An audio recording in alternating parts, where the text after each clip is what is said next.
नमस्कार, मीनाक्षी रेसिपीजमध्ये तुमचं स्वागत आहे। आज आपण ग्रेव्ही मंचुरियन करणार आहोत। तर त्यासाठी इथे मी 2 कप कोबी घेतला आहे। हा कोबी मी चॉपरने कट करून घेतला आहे। इथे तुम्ही किसूनी वापरू शकता। त्याचबरोबर 1 कप मी गाजर चॉपरने कट करून घेतले। अतिशय बारीक गाजर आणि कोबी किंवा कोणत्याही भाज्या अतिशय बारीक चिरून घ्यायचे। तर त्याचबरोबर 1 कप मी कांदा पात घेतले। त्यातले 2 टेबलस्पून मी कांदा पात पुढे वापरणार आहे। त्याचबरोबर 2 टेबलस्पून मी ते लसूण घेतला आहे। हाही मी बारीक कट करून घेतला आहे। लसूण बऱ्यापैकी प्रमाणात वापरायचे। 2 ते 2.5 टेबलस्पून लसूण आहे। त्याचबरोबर 1 टेबलस्पून आलं किसून घेतलं आहे। त्यातलं मी अर्धं आलं इथे टाकलं आहे आणि इथं आपल्याला मीठ टाकून घ्यायचं आहे। ही महत्त्वाची टीप आहे की मीठ लावून एक 5 ते 6 मिनिटं आपल्याला हे असं झाकून ठेवायचं आहे। ह्यामुळे काय होतं, मिठामुळे भाज्यांना पूर्ण पाणी सुटेल आणि जादाचं जे भाज्यातलं पाणी आहे ते पाणी पूर्ण बाजूला होईल। बाजूला पण पिळून काढायचं आहे। त्यामुळे काय होईल, कमीत कमी मैदा वापरायला लागेल किंवा कॉर्नफ्लॉवर कमीत कमी वापरल्यामुळे कॉर्नफ्लॉवर आणि मैदा जर खूप वापरला तर पिठूळ होतात मंचुरियन किंवा गच्च होतात, चिवट किंवा चांबट होतात। अगदी हलके फुलके होण्यासाठी वरून क्रिस्पी आणि आतून अतिशय मोकळे किंवा खुसखुशीत किंवा अगदी स्पॉन्जी होण्यासाठी ही ट्रिक तुम्हाला मी सांगते। तर अशा पद्धतीने 6 ते 7 मिनिटं झालेत। आपण ह्या भाज्या पूर्ण अशा पद्धतीने पिळून घ्यायच्यात। पाणी भरपूर निघतं आहे भाज्यातलं। भाज्याचा ओलसरपणा पूर्ण कमी होतो, त्यामुळे मैदा कमी लागतो। मी अगदी तुम्हाला रेस्टॉरंट स्टाईलने दाखवते मंचुरियन। आतून खूप स्पॉन्जी होतं आणि वरून अतिशय क्रिस्पी किंवा कुरकुरीत होतं। इथे तुम्ही मंचुरियन ड्राय करू शकता किंवा ग्रेव्ही मंचुरियन करू शकता। तर इथे मी ग्रेव्ही मंचुरियन दाखवते। ग्रेव्ही मंचुरियन केलं तरीसुद्धा अतिशय कुरकुरीत मंचुरियन होतं हे। आतमध्ये कुठेही गच्च किंवा मैदा घातलेला आहे हे जाणवतही नाही, इतके छान होतात। तर अशा पद्धतीने हे पाणी पूर्ण मी पिळून काढलं आहे। अशा पद्धतीने इतकं पाणी निघालं आहे। तर ह्या पाणी काढल्यामुळं सांगितल्याप्रमाणे कमीत कमी मैदा वापरला जातो। त्यामुळे आपण मंचुरियन खाताना कुठेही मैदा वापरला आहे हे समजतही नाही, इतके हलके फुलके होतात। तर अशा पद्धतीने मी हे पूर्ण पाणी पिळून काढलेल्या भाज्या आहेत ह्या। तर अशा पद्धतीने मोकळी करून घ्यायची भाजी पूर्ण ही। तरी ह्यामध्ये मॉइश्चर आहे की ह्यामध्ये पाण्याचा वापर कुठेही करायचा नाही। ह्याच्या ओलसरपणामध्येच आपल्याला कॉर्नफ्लॉवर मैदा मळून घ्यायचा आहे। तर आता आपण सुरुवातीला 1 टेबलस्पून सोया सॉस वापरणार आहोत। त्याचबरोबर 1 टेबलस्पून टॅमॅटो केचप वापरणार आहे। इथे तुम्ही टोमॅटो सॉसही वापरू शकता। त्याचबरोबर मी इथं काश्मीरी लाल मिरची पावडर वापरणार आहे। इथं तुम्ही चिली सॉस वापरू शकता। काश्मीरी लाल मिरची पावडरनं कलर खूप सुंदर येतो। तर इथे 1 टेबलस्पून वापरले। त्याचबरोबर मिरी खूप महत्त्वाचं हे आहे की मिरी वापरणं। हाफ टीस्पून मी आत्ता मिरी वापरले। टोटली मी 1 टीस्पून मिरी वापरणार आहे। पुढे आपल्याला हाफ टीस्पून वापरायचे। त्याचबरोबर इथं चवीनुसार मीठ टाकायचं। मीठ आपण बऱ्याच वेळा वापरलं आहे, त्यामुळे अंदाज घेऊन मीठ वापरायचं आहे। आणि ह्याच्यावरती 2 टेबलस्पून मी कॉर्नफ्लॉवर टाकलं आहे आणि 4 टेबलस्पून मी मैदा टाकणार आहे। मैद्याच्या अर्ध कॉर्नफ्लॉवर वापरते मी इथे। तर अशा पद्धतीने सुरुवातीला मी 2 टेबलस्पून कॉर्नफ्लॉवर आणि 4 टेबलस्पून मैदा वापरला आहे। हे अशा पद्धतीने मळून घ्यायचं आहे, एकदम घालायचं नाही आहे। तर मैद्याच्या अर्ध कॉर्नफ्लॉवर वापरायचं आहे। तर अशा पद्धतीने मळून घ्यायचं आहे आणि ह्याचे गोळे व्हायला पाहिजे। गोळे खूपही घट्ट होता कामा नयेत किंवा खूपही सुटतील असे होता कामा नयेत। तर मला थोडंसं अजून ह्यामध्ये ओलसरपणा वाटतो आहे, त्यामुळे मी थोडंसं कॉर्नफ्लॉवर आणि मैदा ह्यामध्ये ॲड करणार आहे। अशा पद्धतीनं पूर्ण ह्यामध्ये मैदा आणि कॉर्नफ्लॉवर मिक्स करून घेतलं आहे। तर थोडंसं ओलसरपणा वाटतो आहे मला, त्यामुळे मी इथे थोडंसं ओलसर आहे। तर ह्यामध्ये अजूनही थोडंसं बघते, थोडासा पाण्याचा अंश वाटतो आहे। तर मध्ये इथे 1 हाफ टीस्पून मी कॉर्नफ्लॉवर वापरलं आहे आणि 1 टेबलस्पून मी इथे मैदा वापरला आहे। आता हे बरोबर झालेलं आहे मिश्रण। हाताला पाणी लावून घ्यायचं आणि अशा पद्धतीने तुम्हाला हव्या त्या आकाराचे गोळे करायचे। अशा पद्धतीने आपले हे पूर्ण मंचुरियनचे गोळे तयार झाले। हे आपल्याला डीप फ्राय करून घ्यायचं आहे. कढईमध्ये तेल गरम झाले, पहिल्यांदा तेल गरम करून घ्यायचं आणि मीडियमवरती आपल्याला हे तळून घ्यायचं आहे. हाय फ्लेमवरती नाही तळायचं, नाहीतर फक्त वरून कलर बदलला जातो आणि आतून कुरकुरीत होत नाहीत. तर मी आता मध्यम गॅसवरती हे तळून घेते. तळताना खालची बाजू पूर्ण कुरकुरीत झाल्याशिवाय अजिबात त्याला हलवायचं नाही, नाहीतर हे फुटतील आणि तेलामध्ये पूर्ण विरघळले जातील. तेल पूर्णपणे कडक करून घ्यायचे सुरुवातीला आणि मिडियम गॅसवरती परत आपल्याला हे तळून घ्यायचे. आता खालची बाजू पूर्ण कुरकुरीत झाल्यानंतर मी हे उलटून घेते.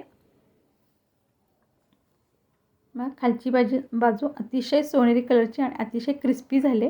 आता अशा पद्धतीने मी हे सगळे उलटसुलट करून घेणार आहे. खूपही हलवायचे नाहीत, अतिशय हलक्या हाताने उलटसुलट करायचे आणि हे पूर्ण साधारण 2 मिनटं छानसारखे मध्यम गॅसवरती आपल्याला हे तळून घ्यायचे. खूपही पातळ केलं तर ते तेल पितात आणि मऊ पडतात नंतर. तर खूप लो गॅसवरती तळायचे नाहीत आणि हाय फ्लेमवरती तळायचे नाहीत, मीडियमवरती तळायचे आहेत. आता अतिशय क्रिस्पी कुरकुरीत असे आपले छानसारखे कमी तेलकट असे आपले मंचुरियन तयार झाले आहेत. ह्यामध्ये तेल आपण योग्य प्रमाणात पिठाचा वापर किंवा मैद्याचा वापर केल्यामुळं तेलाचं प्रमाण बरोबर झालेलं आहे. आतमध्ये तेल कुठंही पिलेलं नाही आहे मंचुरियननी. तर अशा पद्धतीने आपले हे मंचुरियन बॉल्स तयार झाले आहेत तळून. बाकीचे मी अशा पद्धतीने तळून घेते. तेल पूर्ण निथळून काढायचं आहे ह्यामध्ये.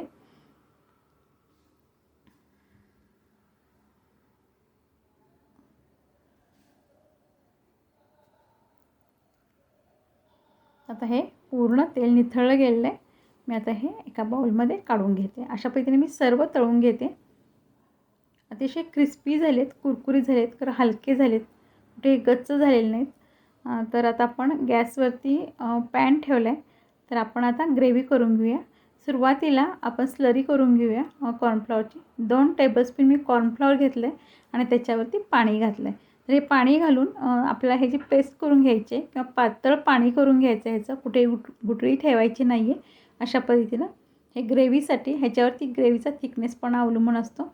आता पॅनमध्ये मी साधारण 1.5 टेबलस्पून तेल टाकले. तेलाचा वापर अजिबात जादा करायचा नाही, फक्त 1.5 टेबलस्पूनच तेलाचा वापर केला आहे मी इथे. तेल गरम झालं की त्याच्यावरती जो राहिलेला लसूण होता आपला 2 चमचे तो टाकून घ्यायचा आहे. हा 2 चमच्यातला 1 टेबलस्पून आपण आधी वापरला आहे, 1 टेबलस्पून आत्ता वापरतो आहे. हाफ टीस्पून किसलेलं आलं टाकून घेतलं आहे आपण आणि हे चांगलं आपल्याला परतून घ्यायचं आहे. हे मध्यम गॅसवरती करायचं आहे सर्व. हे छानसारखं खूपही परतायचं नाही. लसूण आल्याचा कलर बदलता कामा नये, फक्त त्याचा उग्रपणा किंवा दर्प कमी व्हायला हवं इतपतच परतून घ्यायचं आहे. ते छानसारखं परतलं गेलं आहे आणि त्याच्यावरती मी आता पातीचा कांदा साधारण 2 पातीचे कांदे ते टाकून घेते. तेही चांगले परतून घ्यायचं आहे. कांदाही खूप शिजवायचं नाही. मंचुरियनमध्ये कच्चेपणा खूप असतो भाज्यांचा, त्यामुळे खूप शिजवायच्या नाही आहेत. त्याच्याबरोबर राहिलेली कांदापात जी होती 2 टेबलस्पून तीही मी टाकून घेते. त्यापूर्वी मी 4 हिरव्या मिरच्या मधून कट करून टाकलेत आणि आता कांदापात टाकून घेतले आणि हे आपल्याला आता हलकीशी परतून घ्यायचे आहेत. खूप शिजवायच्या नाही आहेत. भाज्यांचा क्रंचीपणा राहायला गेला पाहिजे किंवा थोडासा कच्चेपणा भाज्याचा राहायला गेला पाहिजे इतपत परतून घ्यायचं. आता हे छान परतलं गेलं आहे.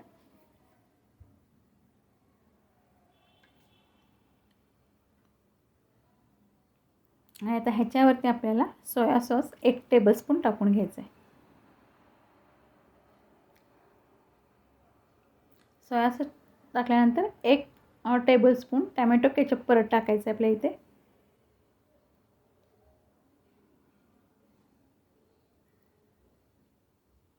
त्याच्यानंतर मिरीपूड हाफ टीस्पून टाकून घ्यायचे आणि हे चांगलं परतून घ्यायचं आहे आपल्याला. मध्यम गॅसवरती सर्व करायचं आहे आपल्याला. आणि ह्याच्यावरती आपल्याला अगदी 4 थेंब व्हिनेगर टाकायचं आहे, खूप नाही टाकायचं, फक्त हलकासा रेस्टॉरंट टाईप फ्लेवर येण्यासाठी 4च थेंब मी इथे व्हिनेगरचा वापर केला आहे. हे चांगलं आपल्याला परतून घ्यायचं आहे आणि ह्याच्यावरती जी आपण स्लरी केले कॉर्नफ्लॉवरची ती टाकून घ्यायची. अशा पद्धतीने पातळ करून घ्यायची, गुठळी अजिबात ठेवायची नाही आणि हे टाकल्यानंतर परत आपल्याला चांगलं हे परतून किंवा ढवळून घ्यायचं आहे.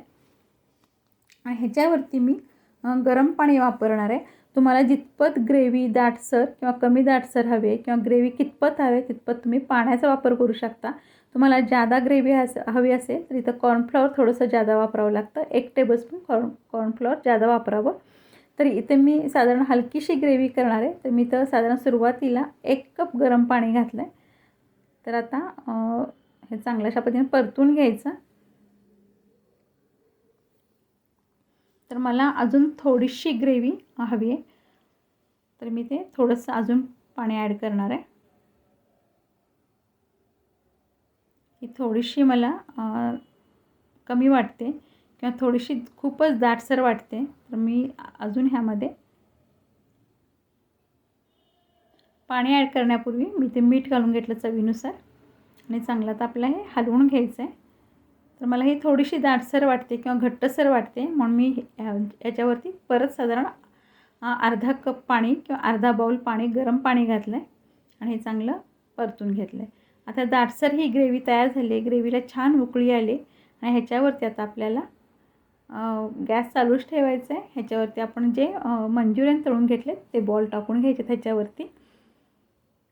अतिशय छान ग्रेव्हीला कलर छान आला आहे. फ्लेवर खूप छान येतो आहे आणि मला इतपतच ग्रेव्ही हवी आहे. तुम्हाला जर ड्राय करायची असेल तर इथं तुम्ही पाण्याचा वापर कमी करा आणि कॉर्नफ्लॉवरचाही वापर कमी करा.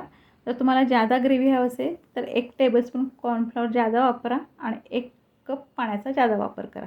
अशा पद्धतीने हलक्या हाताने मिक्स करून घ्यायचं. अतिशय हलक्या हाताने ग्रेव्हीमध्ये हे मंचुरियन मिक्स करून घ्यायचे. मध्यम गॅस ठेवायचा आहे. अशा पद्धतीने आपले ग्रेव्ही मंचुरियन तयार झालेत. अगदी 2 मिनटं फक्त ठेवायचे, जास्त ठेवायचे नाहीत, नाहीतर हे काय होतात चिवट होतात. तर अशा पद्धतीने आपले आता हे ग्रेव्ही मंचुरियन तयार झालेत. जर माझा हा व्हिडिओ तुम्हाला आवडला तर माझ्या यूट्यूब चॅनलला अजून जर मीनाक्षी रेसिपीजला सबस्क्राईब केलं तर सबस्क्राईब करा, बेल बटन दाबा आणि माझी जी रेसिपी आवडली तर लाईक करा, शेअर करा, कमेंट्स करून जरूर सांगा रेसिपी तुम्हाला कशी वाटली. तर अशा पद्धतीने आपली ग्रेव्ही तयार झाली आहे. बघा मी इतपत ग्रेव्ही केले. हे थंड होईल तसं अजून दाटसर होणार आहे. इतपत ग्रेव्ही केलेली मी. कलर खूप सुंदर आला आहे. अशा पद्धतीने अगदी रेस्टॉरंट स्टाईल असं आपलं हे व्हेज मंचुरियन तयार झालं आहे. ह्यामध्ये तुमच्या आवडीच्या भाज्या तुम्ही वापरू शकता. इथे मी कोबी आणि गाजर, कांदापात इतकंच वापरलं आहे. तुम्हाला जर आवडत असेल तर तुम्ही ह्यामध्ये फरसबी, सिमला मिरची ॲड करू शकता. अशा पद्धतीनं आपलं चटपटीत अतिशय रेस्टॉरंट स्टाईल आणि कुरकुरीत आतून पूर्ण हलकं स्पॉन्जी असं आपलं मंचुरियन तयार झालं आहे. ही रेसिपी आवडली तर नक्की सबस्क्राईब करा, कमेंट्स करून जरूर सांगा रेसिपी तुम्हाला कशी वाटली. तुम्हा सर्वांचे खूप खूप धन्यवाद. Thank you so much.